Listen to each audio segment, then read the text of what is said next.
ब्रजभूषण जी उर्फ पंडित जी ने गीता ज्ञान ब्लॉग जब से लिखना शुरू किया, उनके जीवन में बहुत सारे बदलाव आए हैं। हर बदलाव अच्छा हो ये जरूरी नहीं, लेकिन उनके साथ इस मामले में लगभग सारे बदलाव अच्छे ही हुए हैं। वैसे तो उन्हें बचपन से ही गीता में गहरी दिलचस्पी थी, लेकिन जब से ब्लॉग पर लिखना शुरू किया, तब से असल जिंदगी में इसके प्रयोग को लेकर उन्हें बहुत कुछ सीखने को मिला है, जो कि आप और हम कुकू एफएम पर यहाँ सुन रहे हैं। लेकिन जैसे एक सर्जन जब बीमार होता है तब अपना ऑपरेशन खुद नहीं कर पाता, ना ही अपने बाल खुद नहीं काट पाता, और इससे भी सटीक एक और कहावत कि घर की मुर्गी दाल बराबर होती है, लगभग यही हाल पंडित जी के घर का है। उनकी पत्नी के अलावा उनके घर में 2 बेटे हैं जो अच्छे खासे पढ़े लिखे, समझदार और अच्छी नौकरियों पर हैं। लेकिन जब बात पिता के अनुभव सुनने और उनकी सलाह मानने पर आती है, तब इन्हीं बेटों को अपने पिता की सोच पुराने जमाने की लगने लगती है। एक समय ऐसा आया जब पंडित जी को लगने लगा कि उनके बच्चों को न सिर्फ गीता के ज्ञान जानने बल्कि अपनी जिंदगी में उतारने की भी सख्त जरूरत है। बात साल 2020 की है, वही साल जब कोरोना महामारी ने पूरी दुनिया को अपने घातक पंजों में जकड़ लिया। पूरी दुनिया इसके डंक से कराह रही थी, क्या अमीर क्या गरीब, हर देश हर व्यक्ति इसके खौफ तले जी रहा था। ऐसा भयानक मंजर शायद हर किसी ने पहली बार देखा था। जो बीमार थे उन्हें बीमारी ने तबाह किया, जो बीमारी से बच भी गए उनके रोजगार खतरे में आ गए। लोगों को घरों में सिमट कर काम करना पड़ा और लगभग हर इंसान का मानसिक स्वास्थ्य किसी न किसी हद तक प्रभावित हुआ। यही हाल शास्त्री जी के घर का भी था। उनकी पत्नी हर वक्त परेशान रहती कि कहीं उनके परिवार में किसी कोई बीमारी ना हो जाए। बेचारी हमेशा एक खौफ के साए में रहती। पंडित जी के लाख समझाने पर भी उनका डर न खत्म होता न कहीं जाता। हर वक्त अपने दोनों बच्चों की चिंता में रहती, जो दूसरे शहरों में लॉकडाउन के कारण फंसे हुए थे। किसी तरह कोशिश करके पंडित जी का छोटा बेटा अभिनव अपने शहर वापस आ गया। उसके ऑफिस ने घर से काम करने की सुविधा दे रखी थी। इस बात से पंडित जी की पत्नी को थोड़ा सुकून तो मिला कि चलो कम से कम एक बेटा तो आंखों के सामने है। उसके आराम, उसके खान पान का पूरा जिम्मा उसकी माँ ने ऐसे उठाया मानो बेटा ना हो कोई वीआईपी घर पे ठहरा हो। इधर पंडित जी का इनबॉक्स लोगों के सवालों, दर्द भरी कहानियों से भरा रहने लगा। कोई किसी अपने के चले जाने के गम में खुद को और अपने परिवार को संभालने की सलाह मांगता, तो कोई दिमाग की शांति के उपाय तलाशता हुआ उनके इनबॉक्स में दस्तक देता। कुल मिलाकर हर तरफ बस एक अजीब उदासी का माहौल था। पंडित जी ने नोट किया कि उनका बेटा अभिनव थोड़ा बदला सा लग रहा है। माँ के लाड़ का जवाब कभी झल्ला कर तो कभी चिड़चिड़े स्वर में देता। पंडित जी पत्नी को समझाते कि बेटा बड़ा हो गया है, उससे 5 साल के बच्चे की तरह व्यवहार मत करो, लेकिन माँ का मन कहाँ मानता है। सारा दिन बेटा अपने कमरे में बंद रहता। दिन भर उसके कमरे से कभी किसी मीटिंग तो कभी किसी मीटिंग की आवाज आती रहती। खाना तक खाने वो बाहर नहीं निकलता। माँ से कहकर अपने कमरे में मंगवा लेता। इधर पिछले कुछ दिनों से उसके फोन पर चिल्लाने की आवाजें बाहर तक आने लगी थी। शुरू में पंडित जी ने सोचा कि काम का तनाव होगा। वैसे ही आजकल सबका समय खराब ही चल रहा है, जिसका असर लोगों के व्यवहार में दिख रहा है। लेकिन हर बीतते दिन के साथ उनके बेटे का व्यवहार और ज्यादा चिड़चिड़ा होने लगा। गुस्सा जैसे हर वक्त उसकी नाक पर रहता और कुछ पूछो तो वो चिल्लाने लगता। पंडित जी ने कई बार बेटे से बात करने की, उसे समझाने की कोशिश की, लेकिन वो भी बेकार हो गई। एक दिन तो हद ही हो गई, जो पहले तो बेटे के कमरे से फोन पर चिल्लाने की और फिर कमरे की चीजें पटकने की आवाजें आने लगी। पंडित जी और उनकी पत्नी ने दरवाजा खटखटाया, लेकिन बेटे ने उन्हें चिल्लाकर उसके मामलों से दूर रहने को कहा। बेचारे करते भी तो क्या।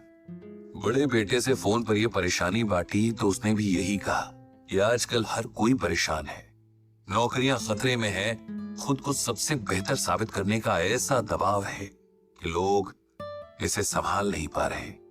उसे थोड़ा समय दीजिए, वो खुद ही ठीक हो जाएगा। एक रात जब पंडित जी पानी पीने किचन तक आए तो उन्होंने अभिनव के कमरे की लाइट जली देखी। यूं ही झांक कर देखा तो उनका लाडला बेटा घुटनों में सर दिए रो रहा है। उनसे बर्दाश्त नहीं हुआ और वो तुरंत अंदर चले गए। बेटे के सर पर हाथ फेर कर पूछा, कि क्या हुआ, वो ठीक तो है? अपने पिता के प्यार से छूने से अभिनव को जाने क्या महसूस हुआ। वो फफक फफक कर रो पड़ा। पंडित जी ने उसे सीने से लगा लिया। बेटे का ये हाल देखकर उनका कलेजा मुंह को आ गया। थोड़ी देर में सामान्य होकर अभिनव बोला, मेरे गुस्से ने सब खराब कर दिया पापा। पता नहीं मुझे क्या हो गया है। जब भी मेरे नीचे काम करने वालों से छोटी सी गलती हो जाती है, मुझसे बर्दाश्त नहीं होता। मुझे गुस्से के मारे होश ही नहीं रहता और मैं भूल जाता हूँ कि हम सब इंसान हैं। सब बुरे दौर से गुजर रहे हैं। ऐसे में अगर किसी ने जाने अनजाने गलतियां कर भी दी तो उसे नजरअंदाज कर देना चाहिए। आप ही बताओ पापा, मैं क्या करूं?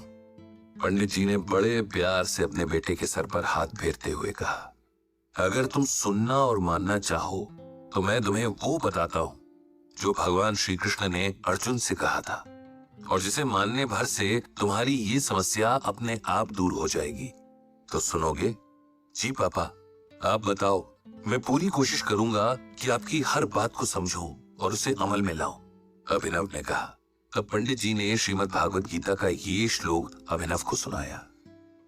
क्रोधात् भवति सम्मोहः, सम्मोहात् स्मृति विभ्रमः, स्मृति भ्रंशात् बुद्धिनाशो, बुद्धिनाशात् प्रणश्यति। ये गीता के दूसरे अध्याय का 63वां श्लोक है। इसका अर्थ है, क्रोध से मनुष्य की मति यानी बुद्धि मारी जाती है। मतलब वो मूढ़ हो जाती है, धीमी हो जाती है। इससे याददाश्त नष्ट हो जाती है। याददाश्त नष्ट हो जाने से मनुष्य की बुद्धि नष्ट हो जाती है, और बुद्धि का नाश हो जाने पर मनुष्य खुद अपना ही नाश कर बैठता है। इस श्लोक में भगवान श्री कृष्ण अर्जुन को ये समझा रहे हैं कि कोई भी युद्ध सिर्फ ताकत से नहीं जीता जा सकता। आपको अपनी इंद्रियों को भी अपने नियंत्रण में रखना सीखना होगा, वरना आपको हराने के लिए बाहरी दुश्मनों की कोई जरूरत नहीं पड़ेगी। आप खुद के ही दुश्मन बन जाएंगे। क्रोध यानी गुस्सा इंसान का ऐसा ही एक दुश्मन है, क्योंकि गुस्सा आते ही हम सबसे पहले अच्छे बुरे का विवेक खो देते हैं। सामने कौन है उसके सम्मान की परवाह किए बिना बातें बोलने लग जाते हैं, या कोई ऐसा कदम उठा लेते हैं जिससे हमें पछतावे के सिवाय कुछ और नहीं मिलता। क्रोध बड़े से बड़े वीरों के बल को भी एक पल में समाप्त कर देता है, बड़े बड़े ज्ञानियों के ज्ञान को खत्म कर देता है, और जीवन भर के कमाए पुण्य और सम्मान को पल में चकनाचूर कर देता है। इसीलिए सबसे पहले अपने क्रोध को जीतना सीखो, तभी जिंदगी की बाकी लड़ाइयां जीत पाओगे। लेकिन मैं ये कैसे करूं पापा? अभिनव ने उदास आवाज में पूछा। बिल्कुल वैसे जैसे अपने बाकी के काम करते हो। अपने दिमाग को ये मैसेज देकर कि चाहे कुछ भी हो जाए, कैसी भी सिचुएशन हो, अपना आपा नहीं खोना है। दूसरों की जगह खुद को रखकर देखने की आदत बनानी है, और अगर किसी से कुछ ऐसा हो भी जाए जो गलत हो, हमारा नुकसान हुआ हो, तब भी पूरी कोशिश करनी है कि गुस्से के बजाय शांति और धैर्य से अगले को इसका एहसास कराया जाए। पिता की प्यार भरी छुअन और गीता ज्ञान की ठंडी फुहार से अभिनव का मन एकदम शांत हो गया था। वो जानता था कि एक दिन में खुद को नहीं बदल पाएगा, लेकिन गीता के श्लोक और उसके अर्थ के अनुसार अगर हर दिन जीने की कोशिश करे तो शायद एक दिन खुद को पूरी तरह बदलने और एक बेहतर इंसान बनने में कामयाब हो जाएगा।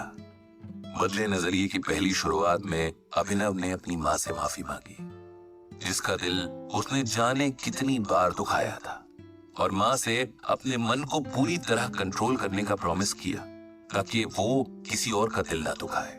पंडित जी ने एक बार फिर भगवान श्री कृष्ण और श्रीमद् भागवत गीता को मन ही मन प्रणाम किया, और हर बार उन्हें सही राह दिखाने का आभार जताया।